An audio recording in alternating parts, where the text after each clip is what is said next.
জাহেদুল ইসলাম ভাই। টাঙ্গাইল এক মধুপুর ধনবাড়ী আসনে রাজনৈতিক অঙ্গনে নতুন সাড়া ফেলেছে বিএনপি থেকে বাংলাদেশ জামায়াতে ইসলামীতে যোগদানের ধারাবাহিকতা।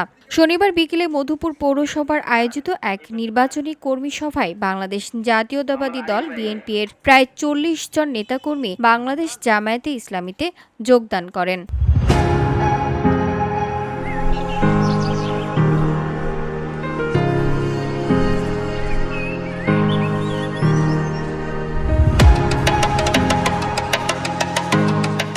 অনুষ্ঠানে নবযোগদানকারীদের হাতে ফুল দিয়ে বরণ করে নেন বাংলাদেশ জামায়াতে ইসলামী মনোনীত সংসদ সদস্য প্রার্থী ও কর্মী সভার প্রধান অতিথি অধ্যক্ষ মোহাম্মদ মোন্তাজ আলী। প্রধান আলোচক হিসেবে বক্তব্য রাখেন জামায়াতে পৌরসভার জামায়াতে ইসলামীর সভাপতি খন্দকার জহুরুল ইসলামের সভাপতিত্বে এবং সেক্রেটারি মোহাম্মদ আব্দুল রহিমের সঞ্চালনায়। এ সময় বিশেষ অতিথি হিসেবে উপস্থিত ছিলেন জামায়াতে ইসলামীর মধুপুর উপজেলার আমির অধ্যাপক আব্দুল কাদির।